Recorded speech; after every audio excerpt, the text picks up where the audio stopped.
Hello friends, तैयारी साथ साथ चैनल में आपका स्वागत है। अगर आप हिंदी टीजीटी पीजीटी की तैयारी कर रहे हैं तो चलिए साथ साथ तैयारी करते हैं। फ्रेंड्स, हमने आदिकाल कर लिया है, आज से हम भक्तिकाल शुरू कर रहे हैं, तो चलिए शुरू करते हैं। हिंदी साहित्य के इतिहास के विकासात्मक वर्गीकरण में द्वितीय चरण को क्या कहते हैं? तो द्वितीय चरण को कहते हैं मध्यकाल। मध्यकाल को दो भागों में बांटा गया। किस किस भाग में? पूर्व मध्यकाल और उत्तर मध्यकाल में। पूर्व मध्यकाल को क्या कहते हैं? पूर्व मध्यकाल को भक्तिकाल कहते हैं। भक्तिकाल को 15वीं सदी का धार्मिक पुनर्जागरण किसने कहा? तो धार्मिक पुनर्जागरण कहा है डॉक्टर ग्रियर्सन ने। डॉक्टर नागेंद्र ने भक्तिकाल की समय सीमा क्या मानी है? 1380 ईस्वी से 1650 ईस्वी। अब देखिए फ्रेंड, जो भक्ति काल है उनको कितने भागों में बांटा गया? उसको दो भागों में बांटा गया, निर्गुण काव्य धारा और सगुण काव्य धारा। अब निर्गुण काव्य धारा का अर्थ क्या होता है? निर्गुण काव्य धारा में जो कवियों ने जो अपने ईश्वर, जो प्रभु जो माना है, भगवान माना है, उसका कोई आकार नहीं है, ठीक है। और जो सगुण काव्य धारा में है उनमें ईश्वर का आकार माना गया है, मतलब सगुण, गुण के साथ। तो अब संत जो निर्गुण काव्य धारा है उसको भी दो भागों में बांटा गया, संत काव्य और सूफी काव्य।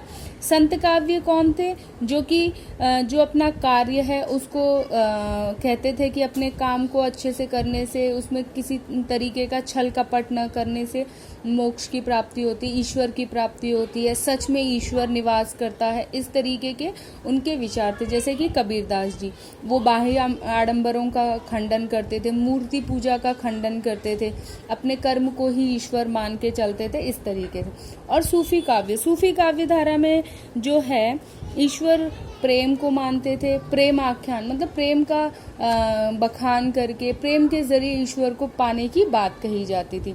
अब देखिए सगुण काव्य धारा। सगुण काव्य धारा में भी दो शाखाएं, राम काव्य भक्ति और कृष्ण काव्य भक्ति। इसमें जो राम काव्य भक्ति उसके प्रमुख कवि है तुलसीदास जी, इन्होंने राम को ईश्वर के रूप में उनकी उपासना की है।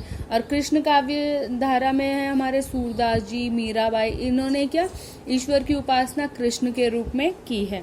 अब चलिए आगे देखते हैं। भक्ति काल का वर्गीकरण दो धाराओं में किसने किया? तो दो धाराओं में किसने किया था? आचार्य शुक्ल जी ने किया था। भक्ति काल की समय सीमा किसके शासनकाल तक मानी जाती है? तो भक्ति काल की समय सीमा मानी जाती है शाहजहां के शासनकाल तक। मिश्र बंधुओं ने पूर्व माध्यमिक भक्ति काल का समय माना है। कब से कब तक माना है?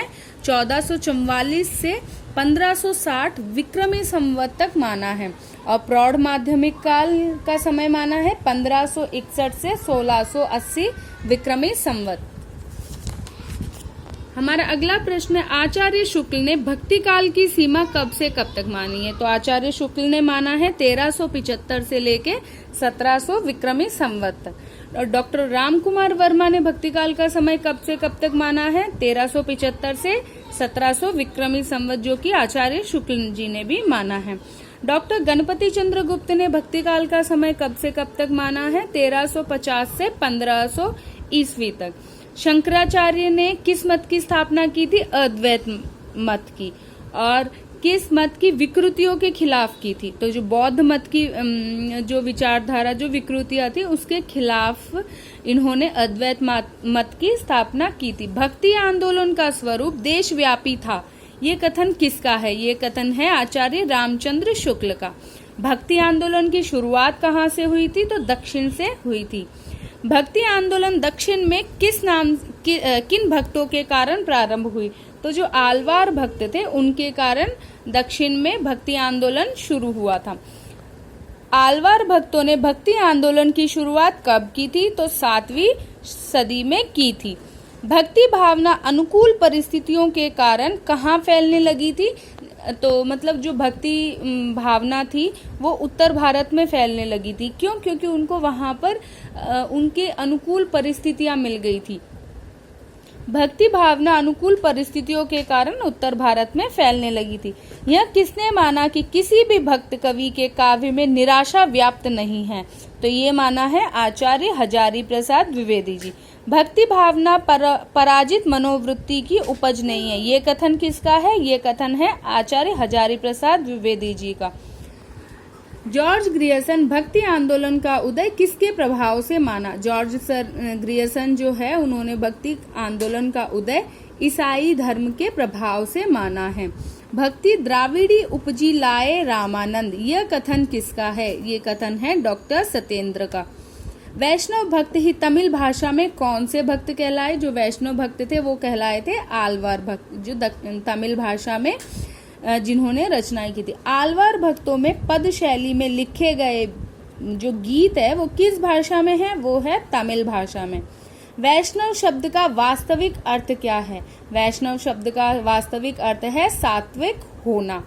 वैष्णव संप्रदाय के अंतर्गत पंचरात्र मतलब उसमें क्या क्या आ जाता है? परम तत्व, मुक्ति, युक्ति, भोग और विषय, नारायणी एवं सात्विक संप्रदाय को स्थान दिया गया। इनको इन जो विषय है जो भी है मतलब पंचरात्र नारायणी मतलब इसके अंदर 5 तत्व है, परम तत्व, मुक्ति, युक्ति, योग और विषय और सात्विक संप्रदाय, इनको स्थान दिया गया। किसमें? वैष्णव संप्रदाय में।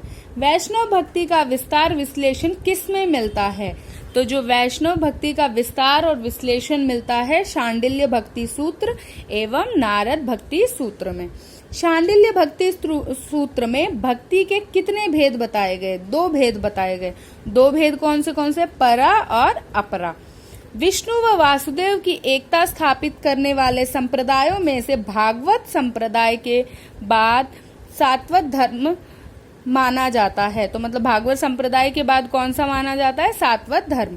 सात्वत धर्म का प्रवर्तक किसे स्वीकारा गया है? तो वासुदेव को स्वीकारा गया है। वासुदेव व सात्वत धर्म एक दूसरे के पर्याय माने जाते हैं। फ्रेंड्स, आज के लिए इतना ही।